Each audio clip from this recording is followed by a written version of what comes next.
तो पिछली क्लास में हमने एंगुलर मोमेंटम कंजर्वेशन पर बेस्ड कॉन्सेप्ट पढ़ा और कुछ न्यूमेरिकल अप्रोच किए। अगर हम उसी को आगे बढ़ाएं कि ये एक रॉड है और इस रॉड को हमने इस जगह पर फिक्स कर रखा है, तो यहां एक कोई पावटेड पॉइंट है भाई, और ये पार्टिकल स्मॉल एम है, ये v नॉट की वेलोसिटी से स्ट्राइक करता है। क्वेश्चन में ये कह दिया गया कि कैपिटल एम मास है, लेंथ इसकी l है। उसने कहा कि ये जो पार्टिकल है ना, ये इसके साथ स्टिक कर जाता है, चिपक जाता है। अब बताओ कि ये कितनी एंगुलर वेलोसिटी से इसने चलना शुरू किया था। मुद्दा ये है कि जरा देखो ध्यान से, कभी ये पार्टिकल यहाँ भी रहा होगा, ये पॉइंट ए है, ये पॉइंट बी है, ये सी है, तो ये बताओ अच्छा जब ये यहाँ था, जब भले ये मोशन कर रहा था वी नॉट से, तो ये एम जी ए के अबाउट टॉर्क दे रहा था या नहीं दे रहा था? आंसर, टॉर्क के लिए क्या क्या देखते हो भाई? फोर्स, और फोर्स की उस पॉइंट से, लाइन ऑफ एक्शन से डिस्टेंस, नहीं है क्या? ये mg इस पॉइंट के अबाउट अभी टॉर्क बना रहा है, अभी बना रहा है, ये यहां पर अभी भी बना रहा है। समझो इन छोटी छोटी चीजों को। लेकिन जब वो बिल्कुल यहां पहुंच जाएगा तो ये पॉइंट पार्टिकल है, एकदम नजदीक होने पर इस mg की जो लाइन ऑफ एक्शन है ना, वो इससे पास होके चली जाएगी। रॉड भी थिन है और पार्टिकल भी पॉइंट पार्टिकल है। अब क्या कहते हो, अब बना रहा है क्या? नहीं। तो जस्ट बिफोर द कोलिजन क्या mg टॉर्क बना रहा है? नहीं बना रहा है। कोलिजन के बाद ये इसके साथ स्टिक कर गया। अच्छा बताना, कैपिटल mg बना रहा है क्या? कैपिटल mg ए के अबाउट नहीं बना रहा है। जब ये स्टिक कर गया तो फिर से स्मॉल mg और कैपिटल mg लग रहे हैं। यहां एक पाइवोटेड पॉइंट है ny, वो भी लग रहा है भाई। क्या ये टॉर्क बना रहा है? तो कोलिजन के जस्ट पहले और कोलिजन के जस्ट बाद क्या कोई भी फोर्स टॉर्क बना रहा है? नहीं बना रहा है। जबकि दूर जब था तब बना रहा था। तो केवल मुद्दा है इन दोनों के बीच का। ये जो घटना हुई है, जो फिनोमिना हुआ है, इसने इसे कोलाइड कर दिया है, ये इसको फोर्स लगाता, वो इसको लगाता, सब बातें ठीक है। अच्छा और सोचो कि सोचने को तो ये भी सोच सकते थे, इस पार्टिकल इस पर ऐसा एक फोर्स लगाया होगा, इसने इस पर ऐसा फोर्स लगाया होगा। अब जो इसने इस पर लगाया, ये सब इंटरनल फोर्सेस हैं। पार्टिकल का रॉड पर, रॉड का पार्टिकल पर, एक्सटर्नल नहीं है। एक्सटर्नल कौन कौन है? mg है, कैपिटल mg है और ये तीनों एक्सटर्नल हैं पार्टिकल और रॉड के लिए। लेकिन क्या नहीं बना रहे हैं? टॉर्क नहीं बना रहे। मैं क्या लिखने जा रहा हूं? External torque is 0 about a. इसलिए क्या होगा, और कितनी देर के लिए? Between just before the collision to just after the collision.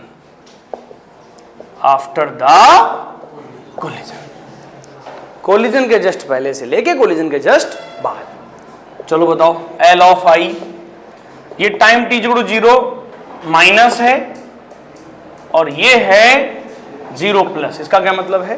Collision अगर टाइम t0 पर हुआ है तो ये जस्ट पहले की कहानी है और ये जस्ट बाद की कहानी। चलो लिखो इस पर। जस्ट पहले रॉड क्या कर रही थी? रेस्ट। रॉड के पास कोई एंगुलर मोमेंटम था? नहीं था। पार्टिकल के पास था। कितना था? m v not into L. कैसे? मास वेलोसिटी कितनी? v नॉट राइट साइड, और वेलोसिटी की लाइन ऑफ एक्शन से परपेंडिकुलर डिस्टेंस कितनी है? l। पक्का यही था। और रॉड के पास कितना था? 0 इक्वल टू। अब ये पार्टिकल इसके साथ स्टिक कर गया है, ये दोनों मिलकर ओमेगा से प्योर रोटेशन मोशन कर रहे हैं। क्या लिखना चाहिए? I of the system into omega. I of the system जल्दी बताओ। ml square. रॉड का बताओ? ml square by 3 into omega. This is the mvl। Omega यहां से निकल आएगा। मास सेम है तो भी निकाल दोगे, मास सेम है तो, और नहीं भी सेम है तो ये सामने है ही आपके। इसमें और उस क्वेश्चन में कोई फर्क नहीं है, जो रॉड पे ऐसे रखा रहता था ऐसे, कोई फर्क नहीं, अभी तो ये सेम है। लेकिन मैं तुमसे पूछूं कि क्या ये थोड़ी देर बाद ऐसी सिचुएशन में पहुंच जाएंगे, ऐसी? हाँ बिल्कुल पहुंच जाएंगे जी। और मैं आपसे कहूं कि क्या अभी भी एंगुलर मोमेंटम वही होगा जो यहां था, मतलब कंजर्व्ड होगा? देखो रॉड यहां थी, यहां से यहां पहुंच गई, अभी तो आगे जाएगी। बस मैं ये पूछ रहा हूं इस समय इसका एंगुलर मोमेंटम वही होगा या बदल चुका होगा? क्यों? क्योंकि अब जो है ना mg भी टॉर्क दे रहा है, कैपिटल ऑफ mg भी टॉर्क दे रहा है, a के अबाउट अब ये टॉर्क देने लगे, थोड़ी देर बाद टॉर्क आने लग जाएगा और एंगुलर मोमेंटम कंजर्व्ड नहीं रहेगा। तो इस कहानी में जब कोलिजन होगा, कोलिजन से जस्ट पहले, कोलिजन के जस्ट बाद, तब तो एंगुलर मोमेंटम a के अबाउट कंजर्व्ड होगा, लगातार कंजर्व्ड नहीं होगा। जबकि उस कहानी में जब ऐसे कोलिजन हुआ था तो पार्टिकल आके स्ट्राइक करता है, चिपक जाता है, फिर पार्टिकल क्या करता है, यूं यूं यूं ऐसे घूम रहा है, और एंगुलर मोमेंटम जो अब बन चुका है वही बना रहता है। तो वहां बात अलग थी, वहां कोई नया फोर्स नहीं आने वाला, कोई एक्सटर्नल टॉर्क नहीं आने वाला, यहां एक्सटर्नल टॉर्क आ रहा है। क्लियर? ये केस सभी करते हैं। अगर इसमें कुछ रह जाता है डिस्कशन को तो यही कि कंटिन्यूअस एंगुलर मोमेंटम कंजर्व नहीं रहेगा, थोड़ी देर बाद कंजर्व नहीं रहेगा, ये रॉड तो आगे जाके रुक जाएगी। जब रुकी गई ओमेगा 0 ही हो गया तो एंगुलर मोमेंटम तो खत्म ही हो गया। तो एंगुलर मोमेंटम तो बदला है, हाँ बदला है, बड़े टाइम इंटरवल के लिए बिल्कुल बदलेगा, बड़े टाइम इंटरवल के लिए तो बहुत पहले सर यही कंजर्व नहीं है। छोटा टाइम इंटरवल ले लो, चाहे जो छोटा टाइम इंटरवल ले लो। क्लियर? और अच्छा है कि हम लोग जनरली पूछा गया जाता है कोलिजन के तुरंत बाद रॉड का या रॉड और पार्टिकल का क्या बताओ, ओमेगा बताओ। क्लियर? ओके, तो एंगुलर मोमेंटम कंजर्वेशन में ये एक छोटे से क्वेश्चन का और डिस्कशन सामने आया है ना। चलो ऐसे क्वेश्चंस भी हैं, बता देता हूं, मैंने पहले वैसे इसकी अप्रोच बता रखी है। ये एक डिस्क है, मास कैपिटल M है, रेडियस R है, ओमेगा नॉट से रोटेट हो रही है। ये इस तरीके के एक्सिस के अबाउट रोटेशन चल रहा है ओमेगा नॉट से। हुआ ये कि थोड़ी देर बाद जल्दी से इसी डिस्क पे ऊपर हमने क्या कर दिया, एक छोटा सा पार्टिकल स्लाइटली रख दिया। अब इसका तुरंत ओमेगा क्या हो गया, चेंज। ये ओमेगा नॉट था, अब ओमेगा हो गया है। बताओ क्या जब इसको हमने धीरे से रखा है तो यहाँ कोई फोर्स आया होगा? आया भी होगा तो टॉर्क नहीं बनाया होगा। इस एक्सिस के अबाउट कोई टॉर्क नहीं आएगा, इसलिए torque external about rotational axis is 0 and that's why Li is to be equal to Lf I1 omega 1 is equal to I2 omega 2। बहुत क्वेश्चंस हैं, लाइन लगा के क्वेश्चंस हैं, प्रैक्टिस करिए आप। क्वेश्चन कॉन्सेप्ट अगर अंदर से क्लियर है, एंगुलर मोमेंटम लिखना आता तो दिक्कत नहीं होनी चाहिए। जल्दी बताओ यहाँ पर capital of mr²/2 omega naught. आगे बताओ पार्टिकल का, जब पार्टिकल मोमेंट ऑफ इनर्शिया लिखना तो केवल पार्टिकल पर ध्यान देना, mr², जब डिस्क का लिखना है mr²/2 इंटू ओमेगा, यहां से ओमेगा आपको निकाल लेना है, 1 स्टेप में आंसर आ जाएगा। कोई दिक्कत? अब इस पार्टिकल को हम किनारे ना रख करके यहां रखे होते, क्या फर्क पड़ता है जी, मोमेंट ऑफ इनर्शिया तो बदलता, बस क्या हो जाता, m टाइम्स r/2 का होल स्क्वायर डिवाइड बाई 2, इतना ही हो जाता। परपेंडिकुलर डिस्टेंस ले लेते, एक पॉइंट पार्टिकल का मोमेंट ऑफ इनर्शिया लिखने में क्या समस्या आती, सही ना? पहले तो ये रहता, बाद में यहाँ चेंज आ जाता इस जगह पर। क्यों भाई? सेम मास होते तो आंसर। तो ऐसे बहुत सारे क्वेश्चंस हैं, लेकिन कम से कम कभी कभी वो ये पूछता है कि भाई थ्योरेटिकल क्वेश्चन बहुत पूछे जाते हैं। ये एक डिस्क है, एक कोई इंसेक्ट है, वो पहले यहां था, ये रोटेट हो रही है। रोटेट होती हुई इंसेक्ट में कहानी ये है कि पहले ये किनारे थी, फिर ये यहां पर है, फिर यहां, फिर यहां, फिर यहां, मतलब वो सेंटर की तरफ आ रही है घूमते हुए। तो जैसे जैसे वो नजदीक आएगी, बताना जरा, बाहर से एक्सटर्नल फोर्स तो कोई लग नहीं रहा है, एक्सटर्नल टॉर्क तो लग नहीं रहा है, तो एंगुलर मोमेंटम लिखा क्या था आपने, आई ओमेगा, और ये क्या चीज है, कांस्टेंट। अब ये कांस्टेंट होने का क्या मतलब है, आई अगर इंक्रीज होगा तो ओमेगा डिक्रीज होगा, आई डिक्रीज होगा तो ओमेगा इंक्रीज होगा। यहाँ क्या हो रहा है, इंसेक्ट पास आ रहा है, ओमेगा क्या होगा, बढ़ेगा। सिंपल। ऐसे बहुत सारे क्वेश्चंस हैं, समझ रहे हो? चलो अच्छा, थ्योरेटिकल क्वेश्चंस देखो बहुत सारे हैं जो तुम्हें करने चाहिए। ये कोई फ्रेम है, इस फ्रेम में हमने एक और एक यहाँ स्प्रिंग के सहारे 2 पार्टिकल कनेक्ट कर दिए। एक का मास, चलो m1 एक का मास m2, और हमने इसे एंगुलर वेलोसिटी ओमेगा से छोड़ दिया इनिशियल लेवल पर। अब ये पार्टिकल धीरे धीरे क्या हो रहे हैं, एक तो घूम रहे हैं, रोटेशन ले रहे हैं, साथ में क्या हो रहा है, नीचे भी आ रहे हैं। तो दोनों पार्टिकल देखो जरा ध्यान से, यूं पहले फिर यहाँ, फिर यहाँ, फिर यहाँ, फिर यहाँ, फिर यहाँ, फिर यहाँ, ऐसे। एक तो घूमना भी है उन्हें और साथ साथ नीचे भी आना है, चल रहे हैं ऐसे। अब देखो क्या पूछा गया, पार्टिकल m1 ये है जो रोटेट भी हो रहा है, पार्टिकल m2 ये है, ये फ्रेम है, ठीक है क्या? बताओ एंगुलर मोमेंटम कंजर्व रहेगा या नहीं रहेगा? एंगुलर मोमेंटम इस एक्सिस के अबाउट। अरे यार, जब एंगुलर मोमेंटम की बात आया करे तो फोर्स के बारे में सोचा करो, टॉर्क के बारे में सोचा करो। जल्दी बताओ फटाफट। m1g m2g, क्या ये फोर्स इस एक्सिस के अबाउट टॉर्क देगा? पैरेलल है, नहीं देगा। ये नहीं देगा, दोनों टॉर्क नहीं देंगे, दोनों टॉर्क नहीं देंगे। भले हैं पैरेलल लेकिन टॉर्क नहीं देंगे। टॉर्क नहीं देंगे तो बस खत्म बात, एंगुलर मोमेंटम कंजर्व करेगा। अब बताना जरा, ओमेगा इंक्रीज होगा डिक्रीज होगा? आई ओमेगा कांस्टेंट रखना है। आई का क्या हो रहा है यहां पर? मास दूर जा रहा है, जैसे जैसे मास दूर जाएगा मोमेंट ऑफ इनर्शिया इंक्रीज होगा, ओमेगा डिक्रीज होगा। छोटी सी बात है। तो जितनी एंगुलर वेलोसिटी तुम इसको रोटेट करोगे, जैसे जैसे पार्टिकल नीचे आएंगे, दूर जाएंगे, वैसे वैसे ओमेगा कम हो रहा होगा। डिस्क पर ऊपर आपने आइस का एक टुकड़ा सेंटर पर रख दिया और आपने उसे चला दिया और वो धीरे धीरे मेल्ट हो रहा है, क्या होगा? मास जैसे जैसे सरफेस से दूर की तरफ जाएगा, सेंटर से दूर की तरफ जाएगा, मास जैसे दूर जाएगा, मोमेंट ऑफ इनर्शिया बढ़ेगा, ओमेगा कम होगा। सही बात है। और जो कम होता जाएगा, मान लो ऐसा होने लग जाए कि पानी किनारे तक गया, यहाँ तक तो ठीक है, और पानी किनारे से गिरने लग गया नीचे की तरफ, अब तो मास ही कम होने लगा, तो वापस मोमेंट ऑफ इनर्शिया फिर पहले तो बढ़ा, पहले है तो कम से कम डिस्क के ऊपर, और ऐसे बढ़ते बढ़ते बढ़ गया, फिर क्या हो गया? फिर अचानक कम होने लगा क्योंकि मास खत्म होने लगा। और अगर वो डिस्क से मास उतर ही गया, पूरा निकल ही गया, तो मोमेंट ऑफ इनर्शिया वापस फिर से कम हो जाएगा और ओमेगा फिर से इंक्रीज हो जाएगा। सही है ना? वो तो चीज है, लेकिन वो यहाँ हालांकि क्वेश्चन जो पूछता है वो केवल यहीं तक पूछता है कि उसके सरफेस तक उसका फैल जाना। क्लियर? ठीक है। ऐसे बहुत सारे क्वेश्चंस मिलते हैं जो एंगुलर मोमेंटम से रिलेटेड है। एक पार्टिकल के एंगुलर मोमेंटम का कंजर्व होना, ये तो मैंने बहुत सारे केसेस बता दिए हैं। चलो, एक पार्टिकल यहाँ है, फिर यहाँ है, फिर यहाँ है, फिर यहाँ है, कांस्टेंट वेलोसिटी से चल रहा है, कांस्टेंट वेलोसिटी से पार्टिकल चल रहा है, क्या कहते हो? ओके अबाउट कांस्टेंट वेलोसिटी से पार्टिकल चल रहा है, कांस्टेंट वेलोसिटी, इसके अबाउट एंगुलर मोमेंटम क्या कांस्टेंट रहा होगा या वेरिएबल रहा होगा? चलो तुम बताओ, खड़े हो जाओ, अनुराग खड़े हो जाओ, हाँ बताओ। कांस्टेंट रहेगा। सोच लो, पहले इतना नज़दीक है और अभी ये यहाँ पहुँच गया है, तुम बताओ। कांस्टेंट रहेगा।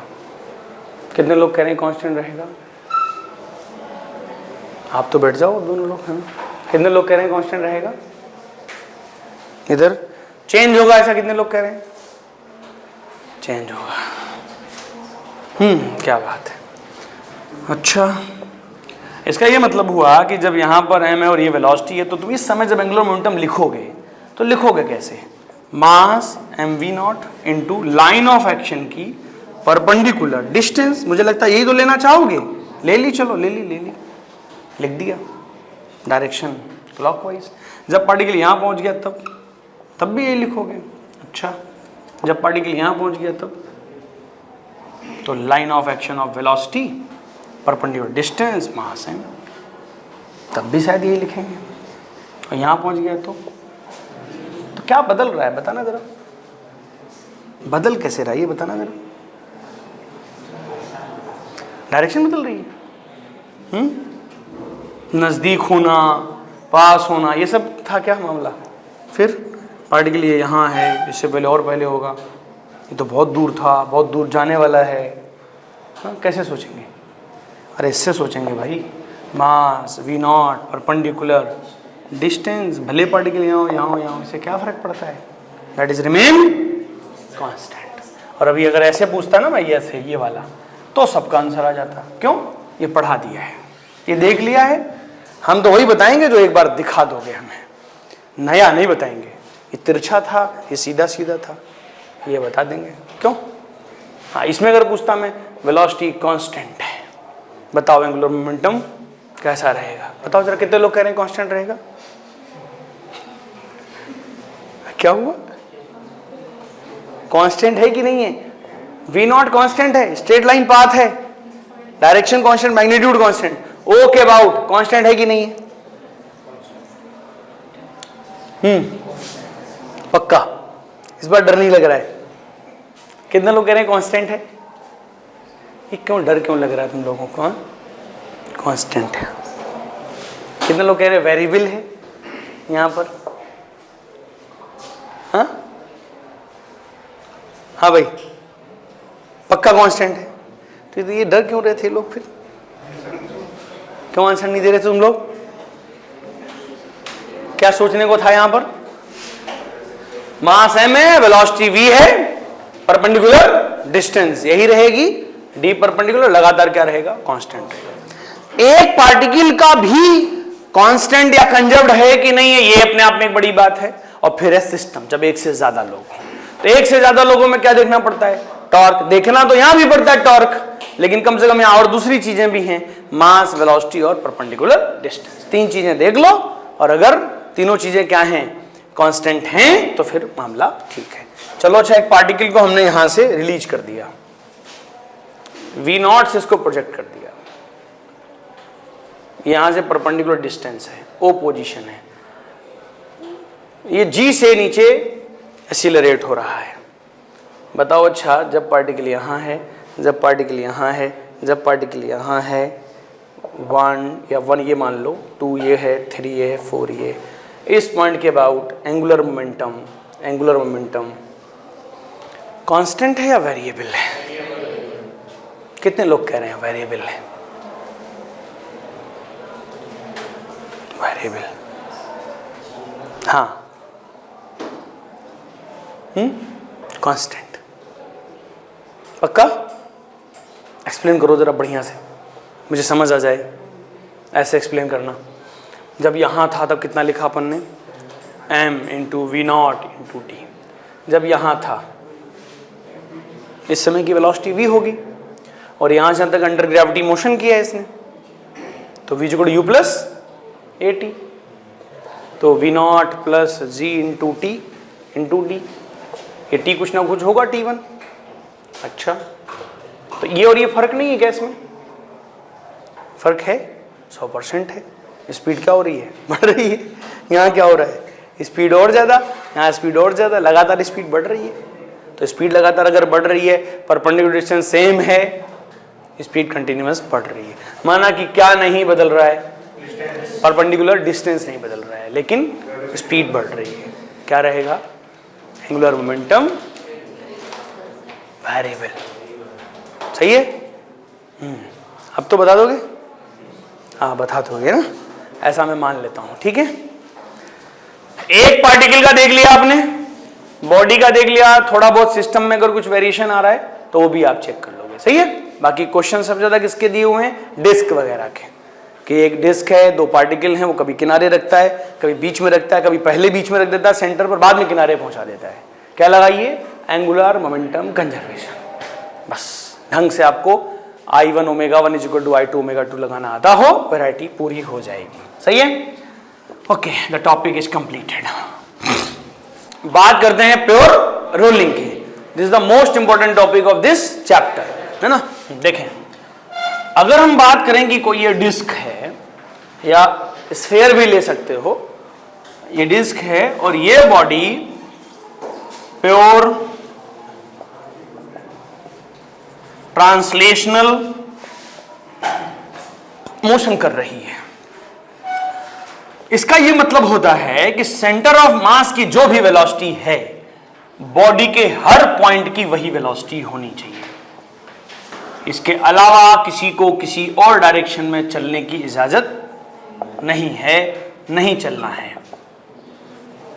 अगर यहां का भी कोई पॉइंट पार्टिकल है तो वो बिल्कुल V नॉट से चल रहा होगा। हर पॉइंट पार्टिकल V नॉट से ही चल रहा होगा, ये भी V नॉट से चल रहा होगा।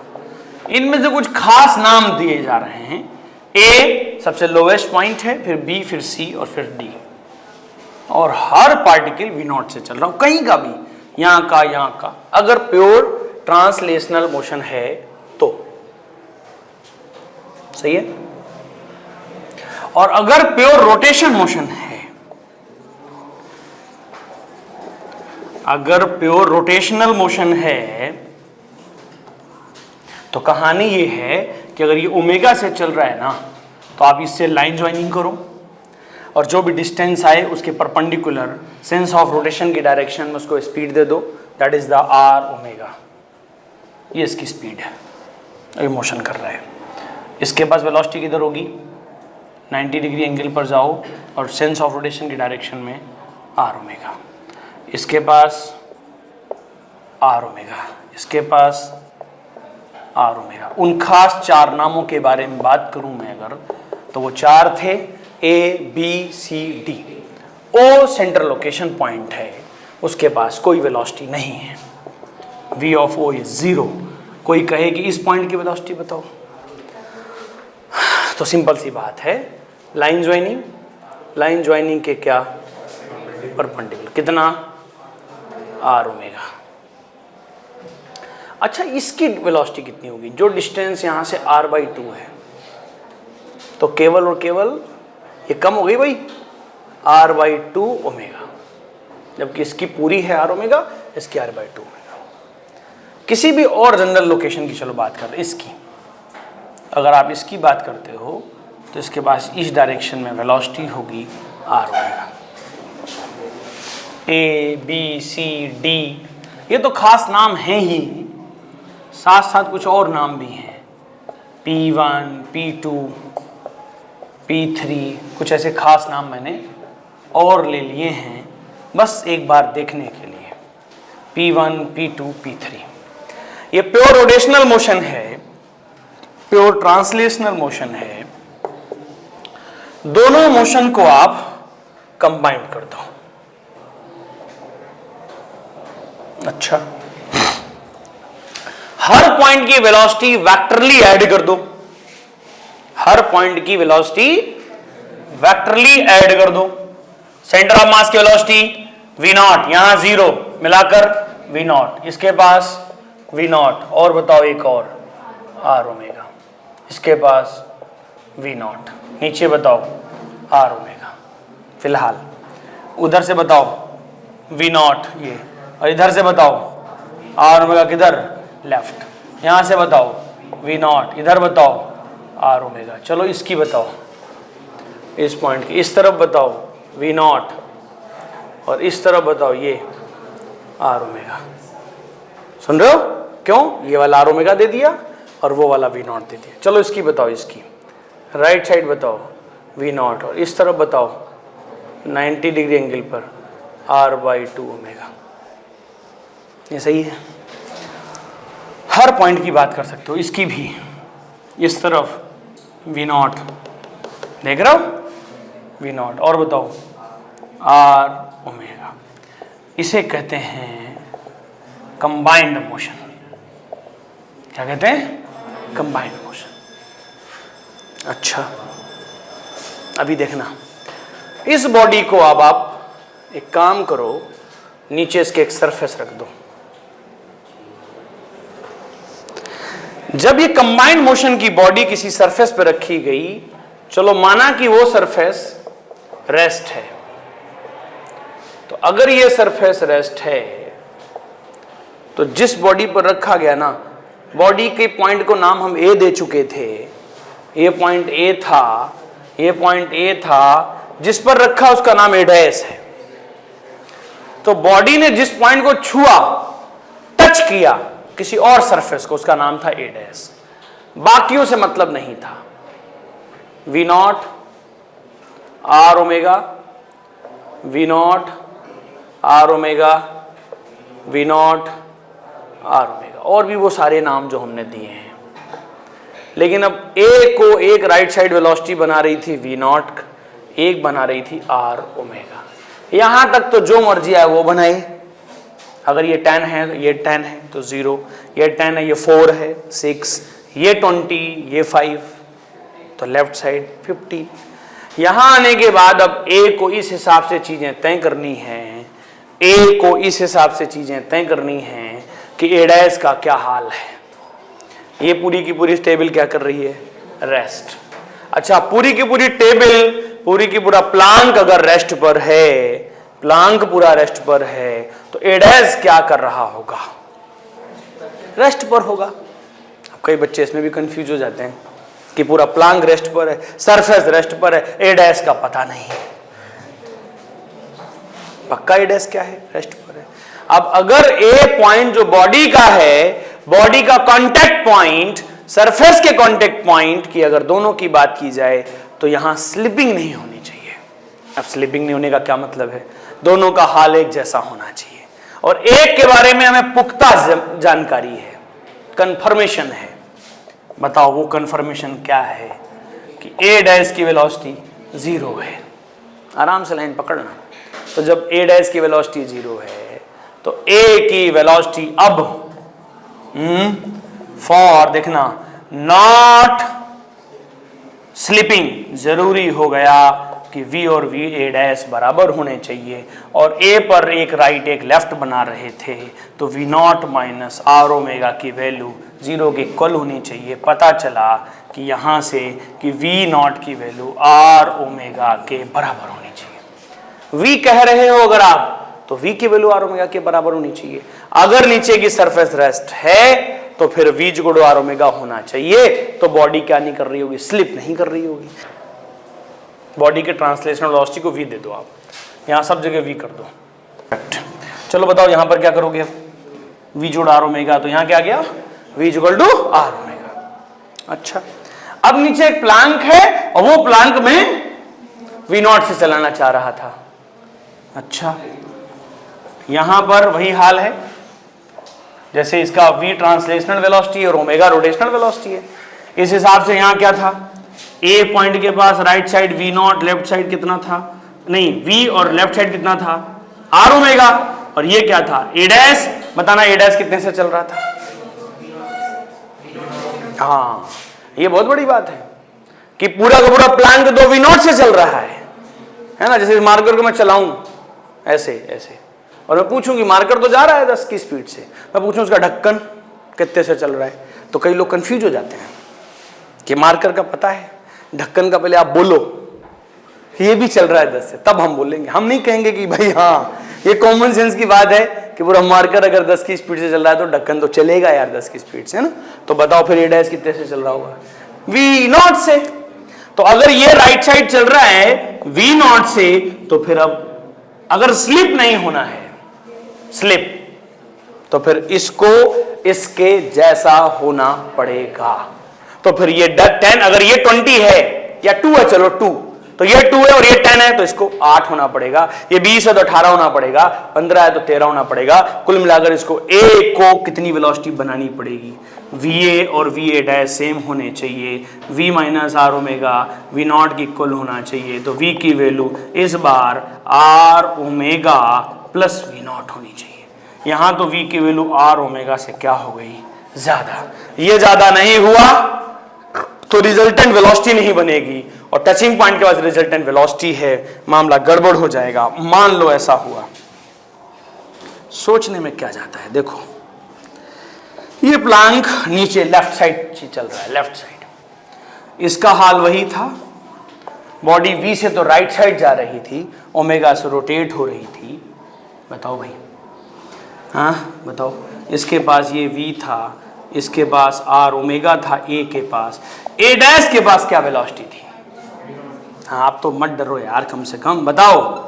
हाँ ये v नॉट की वेलोसिटी लेफ्ट साइड थी। अब बताओ a को जो दो लोग वेलोसिटी बनाने वाले हैं उनकी क्या जिम्मेदारी है कि वो कितनी वेलोसिटी रिजल्टेंट के तौर पे दे दें? v नॉट किधर? लेफ्ट। फिर से वही कहानी, v is equal to v a dash and it's become r omega minus of v. इस बार ये बड़ा, ये छोटा होगा और इतना बड़ा होगा कि ये वी नॉट की इक्वलाइजेशन कर सके। v की value r omega minus v not होगी। इस बार v आर ओमेगा से छोटा होगा। इन तीनों केसेस को ध्यान में रखा जाए तो ओवरऑल बात ये निकल करके आई, मेरे पास ये जगह है कि the velocity of the contact point with respect to a dash is 0। अगर इसकी 0 तो इसकी 0, इसकी राइट साइड 5 तो इसकी भी 5, रिलेटिव वेलोसिटी 0। इसकी अगर लेफ्ट साइड में 20 तो इसकी भी 20, रिलेटिव वेलोसिटी 0। या तो कहने का ये तरीका अपनाओ या फिर ये तरीका अपनाओ कि दोनों की वेलोसिटी क्या होगी, सेम होगी। दैट मीन्स दोनों की वेलोसिटी सेम है, मतलब स्लिपिंग नहीं हो रही है। ऐसे केस को case number 1, case number 2, case number 3, इन तीनों केसेस को हम, ये तब तक मैं क्या कह रहा था, कंबाइंड मोशन, और अब इसको मैं क्या कहने वाला हूं, क्या कहने वाला हूं, प्योर रोलिंग। तो बताना जरा, प्योर रोलिंग ये भी है, प्योर रोलिंग ये भी है, प्योर रोलिंग ये भी है। और क्या पता कि केवल एक ही सरफेस टच करे। मेरे पास जगह है, कहाँ है, ये है, यहाँ ले सकते हैं, हाँ ले सकते हैं, क्या दिक्कत आ रही है। आओ देखो, मान लेते हैं ये एक बॉडी है, बहुत जगह है, नीचे एक प्लांक, एक ऊपर प्लांक, दो सरफेस टच कर रहे हैं, बॉडी ट्रांसलेशन मोशन कर रही है, साथ साथ रोटेशन मोशन कर रही है। पहले केवल ए पॉइंट हुआ करता था, अब इस बार दो पॉइंट हैं, ए और ए डैश, ए ऊपर ए डैश नीचे, सी डैश। मतलब एक तो बॉडी का कांटेक्ट पॉइंट, एक सरफेस का भी तो कांटेक्ट पॉइंट होता है। क्या होना चाहिए अब इस बार, अब खाली इस बात से काम नहीं चलेगा कि ए और ए डैश सेम हैं, अब जरूरी होगा सी और सी डैश। इस प्लांक को राइट साइड चलाया गया, इस प्लांक को लेफ्ट साइड चलाया गया। बताओ, यहां स्लिपिंग नहीं होनी चाहिए, यहां स्लिपिंग नहीं होनी चाहिए, दो कंडीशन लगेंगी। और अगर ऐसा हुआ कि ना यहां स्लिपिंग हुई ना यहां स्लिपिंग हुई और बॉडी ट्रांसलेशन मोशन के साथ साथ रोटेशन मोशन अगर कर गई तो बॉडी के मोशन को क्या बोला गया, प्योर रोलिंग। तो what is the definition of pure rolling? बताओ, सारी बातें कंबाइन करते हुए लेके जाएं। अगर if there is a combination motion of, if there is a combination motion of pure translational motion as well as pure rotational motion such that there is no slipping on any contact surface, then the motion is said to be pure rolling. केवल v equal to r omega कह देना insufficient information देने जैसा होगा। ज्यादातर बच्चे समझते हैं कि v equal to r omega ही प्योर रोलिंग की कंडीशन है। रटा दिया जाता है कसम खिला खिला के कि v equal to r omega क्या है, कंडीशन ऑफ प्योर रोलिंग है। कुछ और लिख के दे दो, उनके लिए बहुत बड़ी समस्या हो जाएगी कि क्या v आर ओमेगा से ज्यादा हो सकता है प्योर रोलिंग में, तो उनके लिए समस्या हो जाएगी कि नहीं, ऐसा तो कभी हो ही नहीं सकता है, जबकि हो सकता है। वी आर ओमेगा से ज़्यादा, वी आर ओमेगा से कम, ये सब बहुत जनरल केस हैं, सिंपल केस हैं। क्यों जी? अच्छा, इनमें से अगर कोई भी एक मोशन नहीं हो तो भी प्योर रोलिंग नहीं होगी। ट्रांसलेशनल होना चाहिए, रोटेशनल होना चाहिए, और फिर क्या नहीं होनी चाहिए, स्लिपिंग नहीं होनी चाहिए। Then this is the case of pure rolling. हालांकि ये केसेस भी उतनी इज्जत रखते हैं, पढ़ना चाहिए यहाँ पर, लेकिन उतना कंपेरिजन वाइज यहाँ लोग स्टडी नहीं करते। ज़्यादा स्टडी किसकी करते हैं, इस केस की, जिसमें सरफेस को क्या कर देते हैं, रेस्ट। और जब सरफेस को रेस्ट कर देते हैं तो फिर v equal to r omega पढ़ते पढ़ते फाइनली दिमाग में यही बैठ जाता है, condition of pure rolling v equal to r omega. सही है ना? अब एक बात बताओ, जब ये तय हो चुका है, जैसे आपके सामने मैं एक सरफेस रखता हूं, चलो एक सरफेस रखता हूं कि बॉडी में, ये लो बॉडी में मैंने कहा v ट्रांसलेशनल वेलोसिटी है, ओमेगा रोटेशनल वेलोसिटी है, और ये नीचे वाली सरफेस कैसी है, रेस्ट है। अर्थ सरफेस है, ग्राउंड है, रेस्ट है। इतना काफी है कहना। अब वो चिल्ला चिल्ला के नहीं कहेगा कि नीचे वाली सरफेस की वेलोसिटी 0 है वगैरह वगैरह, बस इतना कह दिया। अब अंडरस्टूड की बात है कि v इक्वल टू क्या हो जाएगा, आर ओमेगा। अब आप बताओ, अच्छा कि फिगर तो ये बनना चाहिए v ये r ओमेगा, ये यहाँ पर ये v और ये क्या r ओमेगा। यहाँ बताओ एक राइट साइड v और एक r ओमेगा लेफ्ट, और दोनों क्या हैं इक्वल। अब देखा जाए तो सब बनाने चाहिए, लेकिन फिर बुद्धिमान लोगों ने कहा कि ये क्या बदतमीजी है, जब ये v राइट 10 है लेफ्ट 10 है, कैंसिल होना है, बचना नहीं है, जब है नहीं उसके पास तो फालतू में दिखावा क्यों कर रहे हैं, बना ही क्यों रहे हैं। तो फिर अंत में क्या लिखा जाना ज़्यादा ठीक समझा गया कि इसकी वेलोसिटी को 0।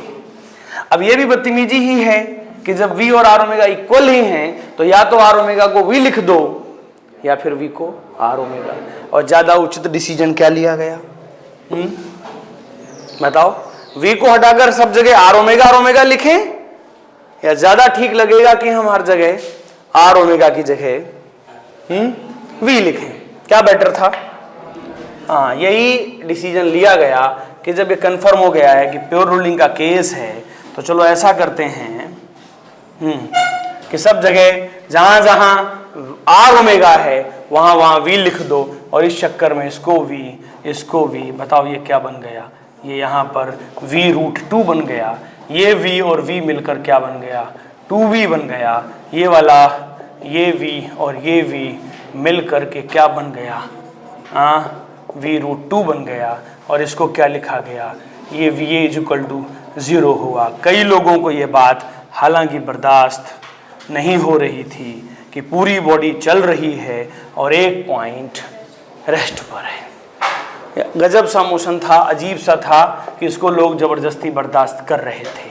और हम कह रहे हैं ये पॉइंट ही क्यों, केवल A, B, C और D, इन्हीं को इतनी खास इज्जत क्यों, और लोगों के बारे में भी सोचना चाहिए। मैं तुमसे कहूँ 60 डिग्री एंगल पर ये पॉइंट है, इसकी स्पीड बताओ तो क्या दिक्कत आ रही है। ये कितना v और ये कितना r ओमेगा, और r ओमेगा कितना, फिर से v, horizontal line, vertical line, ये 30, 60, 30, इनके बीच का एंगल 30, v पता, दोनों का रिजल्टेंट जो आएगा वही उसकी नेट स्पीड होगी। तो इसकी नेट स्पीड क्या है, d पॉइंट की, v नहीं है ना 2v है, v√2 है। एंगल कितना है यहाँ से 45, ये पॉइंट किधर जाने को तैयार है यहाँ, और ये पॉइंट 0।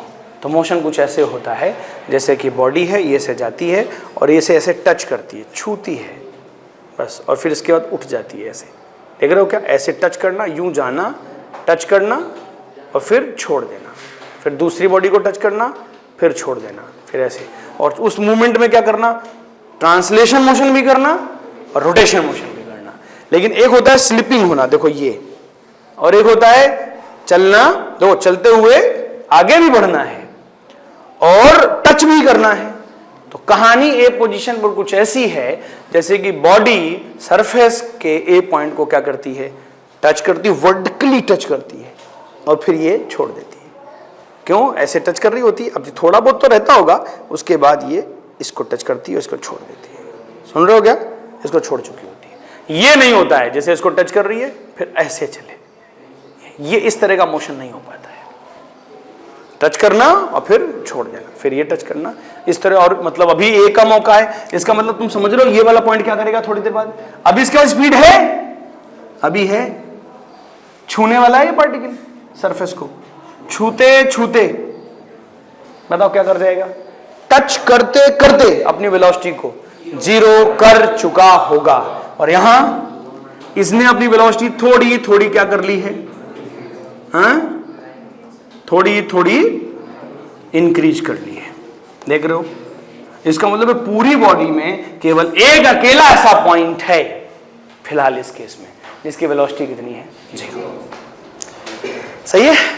4 पॉइंट की वेलोसिटी तो सभी लोग तैयार कर लेते हैं जब हम बॉडी में नीचे वाली सरफेस को रेस्ट रखते हैं।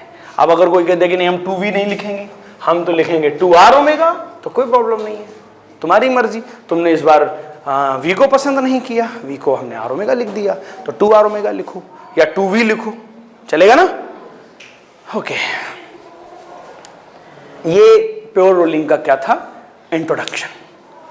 अब इसके बाद हमें इसके अंदर कुछ चीजें पढ़नी है ना। पहले हमने आपको डेफिनेशन बता दी है, इंट्रोडक्शन बता दिया है। ओके, आज के लिए इतना काफी है।